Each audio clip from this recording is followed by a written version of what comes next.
Arcane podcast where we discuss all things in the sim racing world. I'm your host, Jason Rivera, and I'm joined here by Mr. Eric Kelly, finally in person. Yeah, man. And Jeff Smart.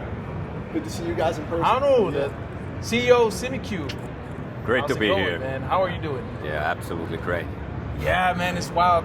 It's kind of crazy to do this in person. You know, it's the first time ever for us as a podcast, and it is an absolute. It's crazy that I'm sitting next to the man responsible for all the incredible hardware that's hitting the streets, and I'm a huge supporter. Like I'm gonna tell you right now, I went from a Logitech to a Fanatec, and when I found Simucube, I had nowhere to go because I feel like you should be on their payroll. For I know. You do for Simucube and the pedals and the. You know how many stickers I got on Simucube that are it's insane. Like I just want to make clear that we are not paying you anything. No. So just so it out there. This is 100% not paid. You know, we're just firing up the engines here at the expo. Exactly. First day. This is our first interview, and it's by far priority. So. Oh, I'm glad so. I'm honored. You're so honored about this. No, honestly, we're honored to have a piece of your time here. You know, we understand how busy you are, and But let's get into the interview here. I have a few questions. Which we have some notes here, but can you give us a brief summary of how Simucube? What is its beginning? What was its origin? Where did it come from? Yeah. Okay. So if we start from all the way beginning, Granite Devices is the company behind Simucube. So Simucube is like basically a trademark for us and brand. But Granite Devices is let's say like 7-8 years ago, it was a very small industrial company doing servo drives. We did all kind of crazy stuff like electric airplane. We have created motor control for an electric airplane that an actual test pilot actually flew. We have created a motor control for the tiniest US pharma company like pipette, electronic pipette, we did motor control of that and all kind of all crazy stuff and our core know-how is in the servo motor control, how we can control motors with the most effective and accurate way, and also all kinds of different motors. So basically Simucube was found actually it was I'm not a founder of the company, I'm only a CEO, so we have. He says only a CEO. Yeah. Well, our Simucube or Granite Devices is owned by our employees, so I'm just the CEO here. So nice. So anyway, we had this Ionic drive, we called it, was a smallish servo drive, and the point was that we had companies who were using it, they might have 18 different axles in a test robot thing, for example, 18, and it has 18 our motor controls that are the same and 18 different motors. So it was created for different types of motors, and then at some point Tero, our founder, checked our web store and he was wondering that why there is only people are buying just one of those, because the advantage comes when you have many of those, and so he's wondering what's going on, and then he found out that there's actually kind of born this almost underground community that just wanted to drive to have a direct drive wheelbase, and it was maybe a couple of months before there was this one guy who contacted Tero and said that I bought this huge ass motor and want to hook up a steering wheel and want to drive, help me out. And there was, what the hell, let's do that. And so basically he helped them out with the firmware a little bit, so they could get running, and then a couple of months later it was turned into this kind of weird community, and that's the root for Simucube, and that's why it's so important for us that we are near the community and we are events like this, and we hear them and they're on the Discord and we get feedback, and so we are founded on an open community, and that's very important for us. So yeah. Yeah, and then we just basically went on with, first we had Simucube 1, which is just a motherboard for our own servo drive, and Simucube 2 is, it's the product that you now know, the plug and play. And it's a staple. This wheelbase has been out for so many years. Yeah, 7 or 8 years, something like that. You know what I mean? Yeah. And you have newer products coming out that are trying to compete with a technology that's damn near 10 years ago. 10 years old. Yeah. Which is incredible. Yeah. You know, Still playing kitchen. yeah. That's great. Yeah, it's still the And it's best the wheelbase in the my world. thing is the reliability, right? I've had the motor now for what is it now? 3 years. Yeah. Not a single issue with with my wheelbase. Yeah. I've had everything else. Maybe I have a little hit or miss, but my motor has never failed me. So, and that's a very important part of the rig. So, Yeah, but that's the industrial background that we have. Basically, we are an industrial company who just creates products for consumers. That's what we really are. For us, we don't. Our R&D is not the fastest in the world, but we create those products, and for our engineers, we don't limit the components. So we use the best components. For example, Active Pedal Ultimate. It's the best components in the world that you can find for that. Then we did the Active Pedal Pro, because we wanted to make it more affordable and achievable for you. So that's where we we optimized it more so that we can sell it a little bit cheaper at least. So, but yeah, Active Pedal Ultimate is and you only get has the everything with best the Pro. products. I have the Pro, and I don't see a need to go any higher for any more feedback. Yeah, but there's a segment for both. Yeah. Yeah, of course, of course. There's a market for all of it. Yeah, you know what I mean? definitely. This is just a personal thing of mine. Oh yeah. I'm telling he's always telling us about his pedals, about the wheelbase. He's like, you will end up here. Eventually. That's So racing. The Simucube pedal is basically infinite amount of pedals into one base. Yeah. I have my truck pedal, I have my drift pedal, I have my GT3, GT4 rally, and it's all automatic. I launch the sim, the pedal moves up, it moves down, it does what it needs to do. Yeah, we now have the automatic profile switching, so that's great. It's great. Yeah. And when he was telling me about that, in my mind it was like, I have happened on my pedals, so what's the difference between that and the active pedals? And he's like, bro, I will never need to get under my rig again. That's I never another have to adjust anything with the pedals. He's It like, doesn't wear out. Well, we're getting kind of old, man, and the knees kind of, they weren't what they used to He's be. speaking for himself. I'm just getting that. younger. Jeff is getting younger. We don't want to get down there to wrench on anything. Yeah, so it's true. Yeah. we want to do it electronically. Yeah, you really have the time either to do that. That's All right. Yeah, so with this, you mentioned some of the first, our first interview here. This is the first major Sim Expo in the U.S. So this is, I'm assuming, you guys' first opportunity to come to the U.S. and kind of show this market directly what you have. How does that differ compared to the other places you might go, or other expos you might go to, coming across the water to the U.S.? Anything different or a different approach? Yeah, I don't know.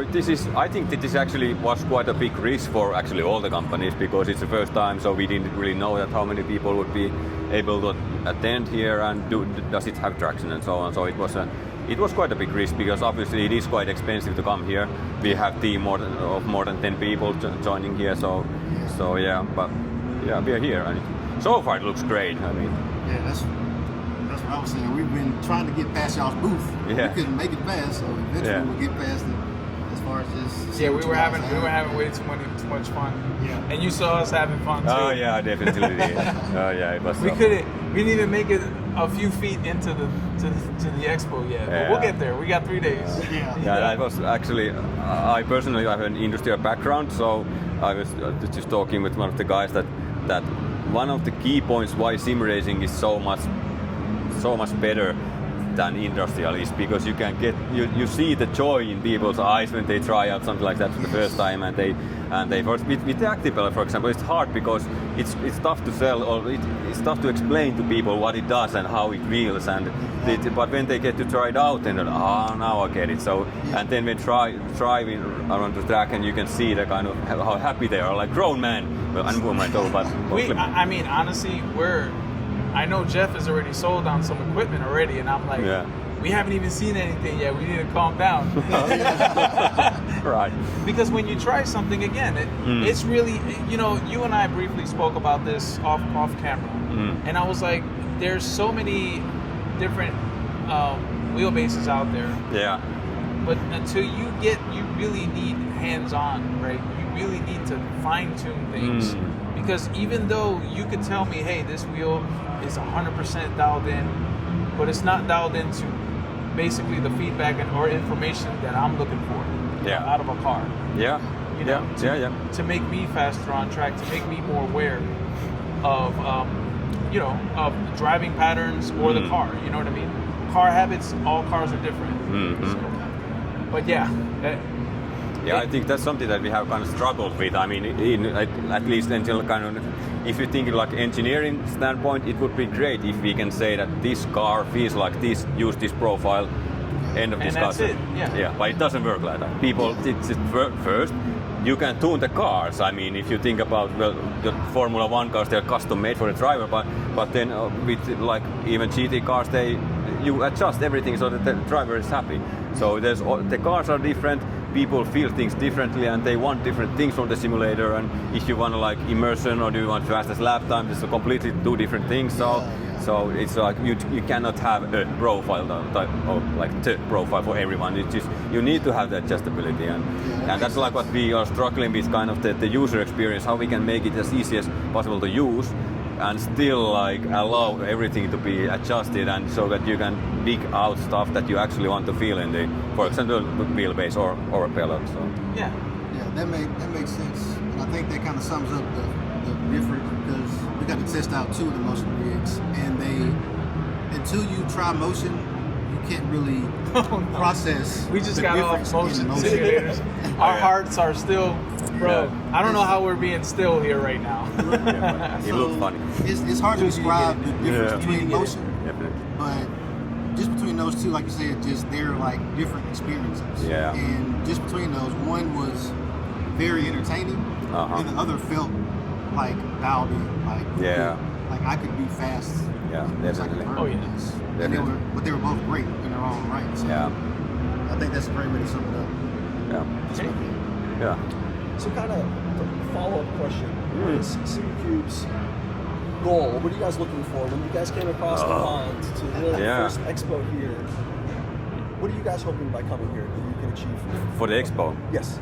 Well, first we are launching a new product tomorrow, so that's the one. That's what we're here for, man. Yeah, but yeah, then it's just like we have a lot of partners, a lot of like different people we are seeing here, and full calendar. so yeah, it's just meeting people, meeting with customers, seeing that. Yeah, it's challenging because in the US they haven't been like for example the Sim Racing Expo in Germany. So we had like PRI and some of like events, but it's not dedicated for sim racing maybe. So it's just meeting people, meeting customers, getting feedback, discussing with people, trying to dig out some inspiration for the future and stuff like that. So yeah. Okay, awesome, great, thank you. Awesome. So now that we have new products being revealed here at the expo, and I have to try my luck with you just a little bit, but that Simucube 2 Pro has been out for quite a bit. This is kind of a surprise. It's not even in the notes. Will we see a Simucube 3? Okay. Is there any plans for Simucube 3? One day. One day, okay. So guys, we have hopes, okay? You know what that tells me? That tells me that you still have a lot of confidence in your current hardware. Yeah. And honestly, having revisions doesn't always mean innovation. Yeah. You know what I'm saying? So, yeah. And for us, it's very important that we don't want to be like phone manufacturers that you have a model each year and it's just the same thing to grab it a little bit. Yeah. So when we create a new wheelbase, it needs to be like the best in the world again, and it needs to have like proper new things and new features and not just an LED on a wheelbase, right? we won't do an LED on the wheelbase. I can promise you that right now. I can promise you right now. No LEDs on the wheelbase. But yeah, I mean it's if you think about Simucube 3, it's something that has been expected, like, I don't know, maybe after 1 month that we launch Simucube 2. So, I mean, if I get $1 every time someone asks me, I would have a lot of dollars. so yeah. And it makes sense, too, if you guys have to develop, like, if you're, whatever you put out, this sort of pinnacle of hardware and engineering capability that exists at that time. Yeah. There might be some problems you want to address that solutions don't exist for. Yeah. So you have to develop those, Right. whether it's hardware, whether it's Yeah. software, algorithms, whatever. Yeah, and for us it's very important that the hardware that we create is like it lasts for a lifetime. So it needs to last. It needs to be best with it made with the best components and with zero like we don't. So it needs to. And that's like we have kind of proven that with Simucube 2. So, even I mean, if we have Simucube 3, we will still keep up the software and we still keep up software for Simucube 1, which has like been discontinued like 7. Yeah, you didn't 8 forget years about ago. it. You didn't just abandon it. Yeah, when we have created actually a lot of new features for Simucube 2 during these years, we always think, can we put this to Simucube 1? There are some hardware limitations and stuff, so we cannot make everything for Simucube 1 anymore, but if we can make it, we will make it. So, and that's why many of the features we have created for Simucube 2 are also for Simucube 1. I love that. And it doesn't cost a dime for the customers. Honestly, that's how I feel about it. You know, I'm a Simucube user, and I've always said, do it once. Yeah.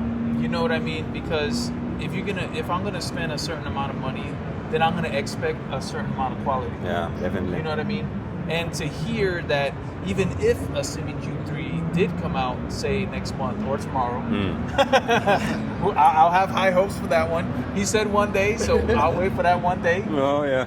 Then I guess we can be reassured that, you know, Simucube 2 products will still be looked after. you Yeah, know? definitely. Yeah. It'll still be supported, you know? Yeah, definitely. Yeah. Yeah, because we always need to keep up the software as well, because for example, the game studios, they change the things, so we need to keep up and move. So but we will still do that for Simucube 2 as well for a long time. Yeah. So you kind of mentioned making your products essentially, not necessarily future-proof, but the lifespan of them, taking that into consideration. With all these new players in the market, with kind of the boom of sim racing and the products, where do you kind of see the sim racing industry going in the next 2 years or so? Yeah, the whole sim racing. Yeah. Oh man. That's long, yeah. He's like, wow. Oh yeah. I know. That's crazy, right? Yeah, there's so much coming out. Yeah. And, you know, some of it is going to be flash in the pan, but it's just the general direction. Yeah. Especially with you guys being here for the first time. Like, kind of where do you see things going? Yeah, I think there's still a couple of issues in sim racing that we need to solve. You can see in some kind of in many places that sim racing is still quite young as a business and as a even the technology. And there are a lot of things. Obviously, Simucube is driven by technology, and we want to create the best technology, and that's like so for us it's like one of the most important things, maybe after the customer experience, but there are still things that we can fix like behind the scene. For example, how the wheels are made, like electronic wise, and there's like history things that are not optimal if you think about the technical wise. So that's something that we can improve. But I think that still the most important thing for this whole sim racing in the coming years is to fix the user experience. Because right now it's not good enough. It's not easy enough to use. You need to understand a lot of things to, for example, use even our wheelbases. And if you think about if you buy a like turnkey simulator that's ready-made, you have like 7 softwares inside it. You need to be able to use every one of them.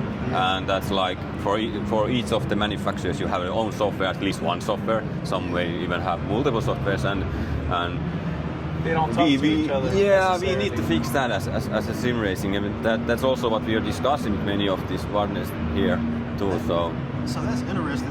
You bring up simplicity, and being somebody who recently transitioned to sim racing on PC from console.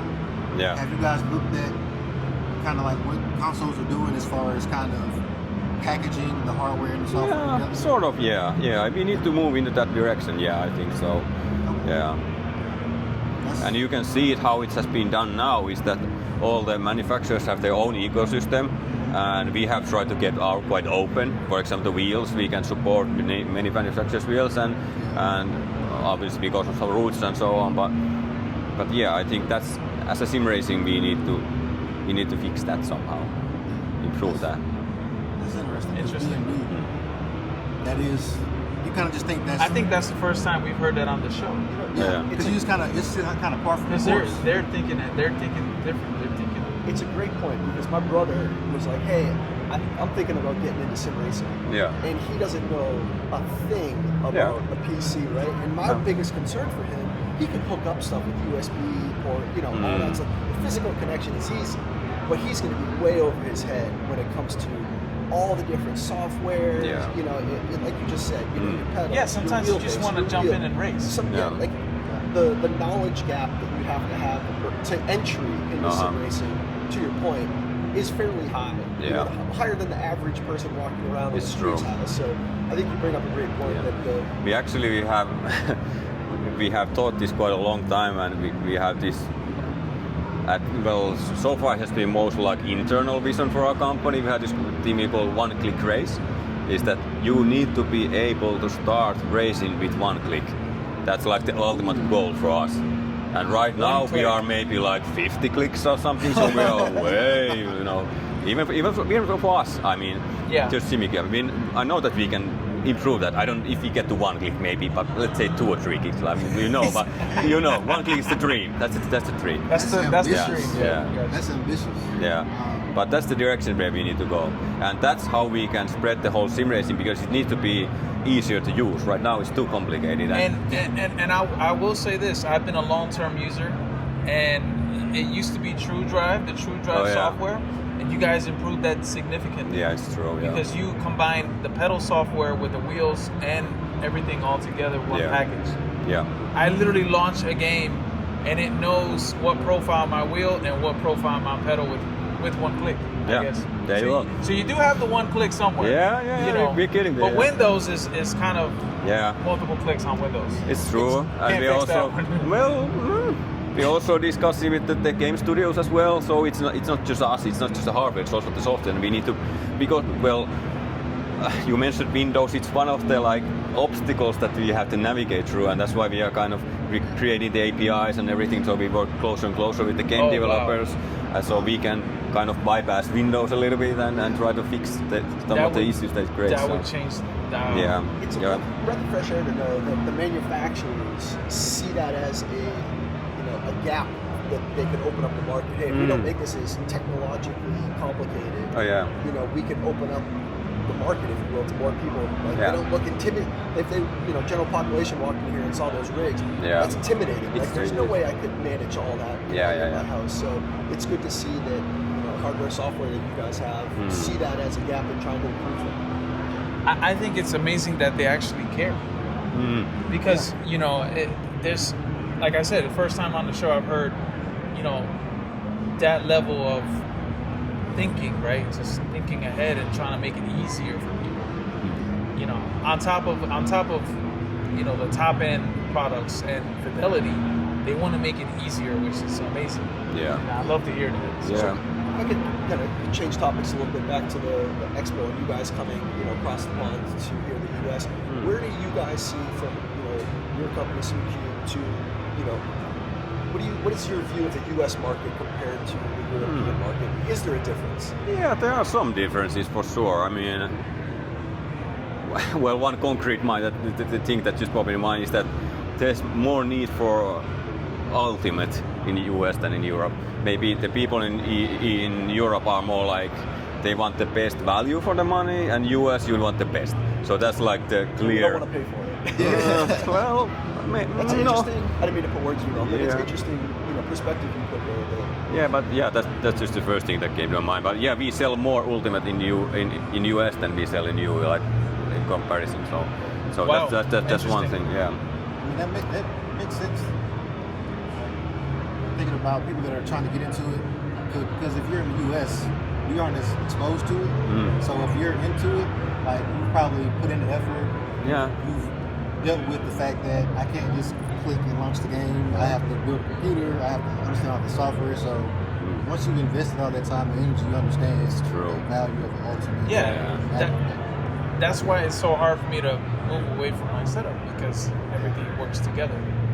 And when everything starts to work, then my muscle memory relies on that to work. Yep. And when you change something, then now there's a drastic change somewhere, and I have to compensate for it. And it can mean slower, it can mean all kinds of stuff. It can mean a ruined experience honestly, I think that the mindset that you guys have as a company is way larger than just a hardware manufacturer. Yeah. You're thinking software, API. You're thinking about a user experience. Yeah. Because you already achieved an active pedal that's amazing. You already make steering wheels that are wireless. I think you guys were one of the first people to do that. Yeah. I know my little Simucube has a little antenna on the back. It's cool. Yeah. So it's kind of tucked to the side though, to hide it. But I'm just ecstatic to have you here, and I guess, yeah, we'll have one more for him. Well, what's a successful expo look like for you? Yeah. Well, if you think only about Simucube, what we want from Expo is to discuss with people and get the feedback and understand customers better again with the customer like the CX, the experience, how we can improve. That's like at Simucube, improving is like the number one thing. We don't have to be perfect at anything, but we need to improve every day. Like that's what I think. That's actually what we share with the best like racing drivers and like best sim racers. Is that you need to improve, and if you think that you are ready, you can just stop and go home. I mean, you need to improve every day, and that's what we have like so fixed in our DNA that's also thing that why we come. One of the reasons we come to these expos is that we want to improve. We want to know our customers better. We want to discuss with them, and obviously we have Discord and everything. But it's still different to see people like face to face and have a discussion and try to understand what they want, and also what are some pain points that they're struggling with. Because those are also very good fuel for innovation. How we can make the sim racing world better in the future. Great. Follow up to it. As somebody that's in the sim racing, ecosystem, I don't know if I'm assuming you race. From a racer or somebody that's in the industry, what do you see as successful expo? Growth in the U.S., just mass people coming out and seeing all the other people in the ecosystem. Yeah, I mean it's all of those. I mean we know most of the companies here, most of the people are same. We discuss. We have like sim racing. I think. Like I mentioned before, it's not very like a mature business. It's great because it means that people are like literally friends with each other. Even though we are some of our competitors, we still like hang out and discuss and test each other products and give feedback and like it's nice, and I love that kind of that feeling that we have like behind the scenes of sim racing. That's like very important to me personally, and yeah, obviously the customers, when you get to meet them, it's quite rare to meet them face to face. So awesome. Yeah. I know. I don't want this to end, man. I don't want it to end because I tell you, you guys already make amazing hardware, and the fact that you're trying to go deeper into the user experience and you care about us. To me, I'm very hard on the guys here. I tell them, you got to learn how to use this. You got to learn how to use that. You got to learn how to use a PC. Jeff is new to all of it. You know what I mean? And he's like, man, I had to learn all these things. And to know that for the future sim racers out there, we have companies like Simucube that care about you all out there, that to try and just make it that much easier to get into this hobby. Yeah. So I think I love the care, because it's like on the outside looking in, you guys are manufacturing parts, manufacturing products, and you think like, well, we make the best products and that's it. But that's just a piece of your actual goal. It's like you're worried about the entire experience. Right. You try to make that better and more accessible because you see the value in making it more accessible to more people. And I think to kind of put a bow on it is Simucube premier product in the sim racing market. I think everybody knows that, appreciate that.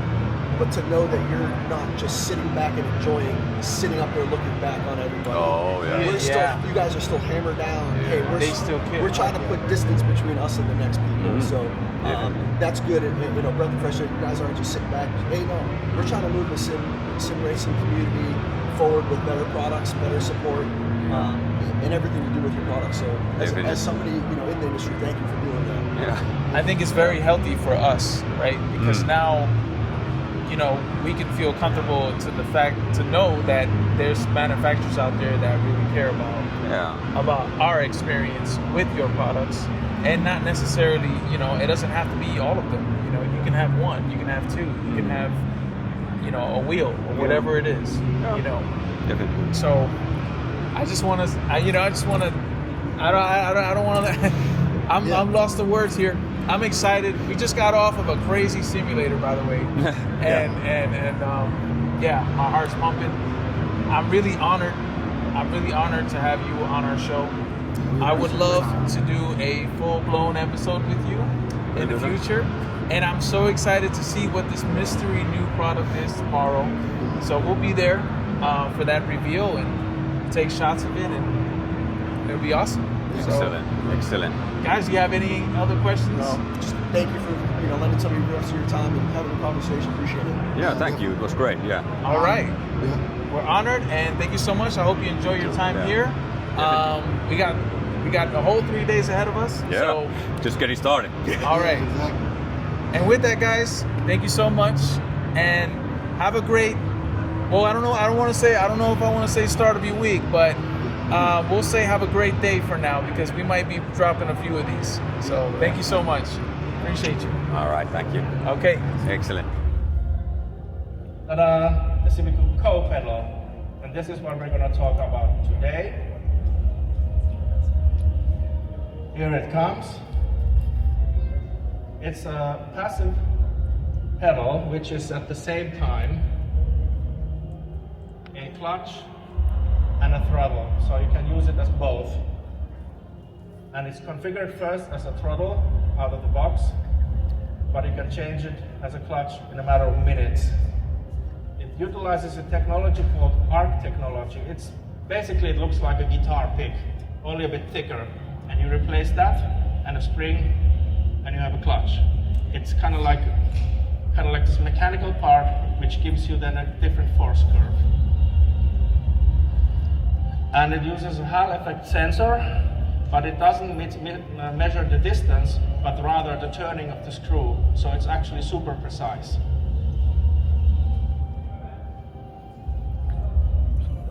But maybe we let Johannes talk a bit, because he's much better talker than I.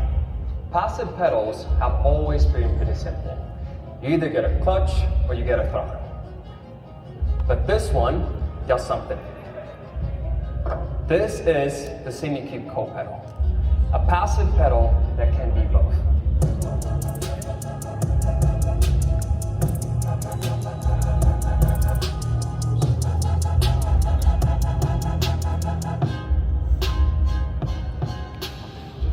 A lot of active pedal users want an excellent companion pedal, but not everyone needs two active pedals. Some racers just want a throttle or a clutch that actually feels like it belongs in the setup. Now this is where the Simucube Co-Pedal comes in. Instead of building two separate pedals, Simucube made one that switches between roles. The pedal comes with two arc pieces. You have one for clutch and one for throttle. When you switch between the arc pieces, the pedal will feel completely different. The clutch being less linear, obviously, and the throttle being that linear throttle you know. Additionally, when you swap out the arc piece, you can also swap out the spring. You get a stiffer spring for the other. And also, when you have the throttle on, you'll obviously have a throttle pedal face. When you want to swap out the throttle arc piece to the clutch arc piece, you can swap out the pedal face too to actually make it feel more like a clutch. In the box included, we have the special tool that you can work through the spring preload and also take the spring apart when you want to swap out between throttle and clutch. In addition, we'll have the Hex 4 that you'll use when you actually swap out the arc piece and make any adjustments to the pedal face or swap out the pedal face completely. So basically, all tools included. The Simucube Co-Pedal is for sim racers who say already have an active pedal and want to complement the setup with the Simucube throttle or a clutch. This is your pedal. Or say someone's been specifically waiting for a clutch from Simucube. So say you now have a throttle and an active pedal as a brake. Now you can have a full Simucube setup with the clutch as well. Or say someone who haven't tapped into Simucube yet, this is your chance to get a full Simucube pedal set. For a lot of people, this will be the point when they go full Simucube. So yeah, it's a passive pedal that can be either throttle or a clutch, built with the same Simucube engineering you'd expect, and it's designed to actually feel right in both modes. This is the Simucube Co-Pedal.